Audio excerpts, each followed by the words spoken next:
So this will certainly be a game both players will look back on, and in this one we get to see the Nimzo-Indian defense. And in response to it, we see this e3 and knight e2 system by Carlsen. And after the d5 strike, we have a3. This is the idea, to connect the knights and only then question the bishop. Anand is not so quick to give up the bishop pair, dropping back to e7. C takes d, knight takes d, and now the tame bishop d2. Initially it's there to meet knight takes with bishop takes, and that will be a strong post for the bishop. And there is also a deeper meaning that we will be seeing highlighted soon enough. But first, knight d7, g3, b6, and now knight takes on d5. This is not the first time that I question the timing of moves. In this case right here, it's no exception. Why now? Why on this move 10 is Carlsen capturing on d5? It could have been played a couple moves sooner, but why now? If you'd like to, pause the video, see if you can come up with some reasons on your own, and I'll just share my own thoughts. Okay, the reason I'm seeing for this capture at this moment right now is maybe best seen by looking one move back. Why, well, let's say instead of a g3, why not capture right now? Well, notice how white is helping black. By capturing on d5 now, this bishop can come out along this diagonal.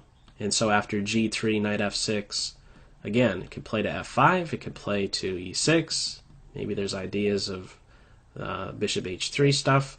In short, by being a little bit patient, by white being a little bit patient and not capturing on d5 right away, maybe it turns out that this b6 move falls into the unnecessary category. Only after black has expended a move to open a door for this bishop along the c8 to a6 diagonal does white capture on d5 to open this door.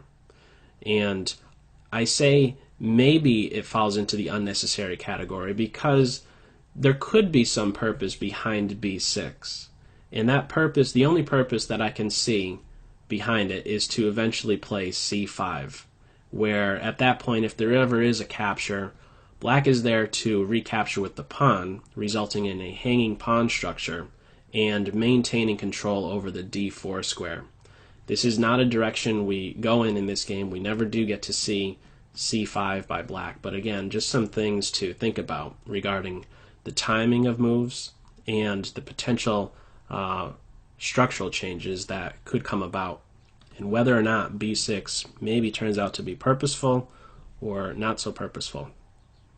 In any event, on move 10 is when we see knight takes.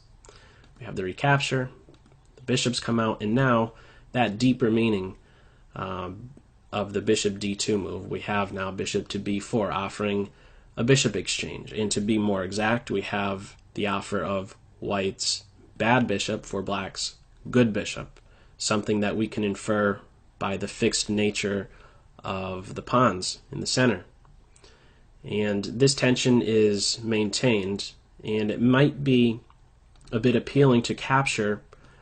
And I say that it might be a bit appealing to capture because if you're describing your own pawn structure as doubled and isolated, that's usually something to steer clear of. But in this instance, it's an exception because white has play along the a file, and it makes this c5 break less appealing for black.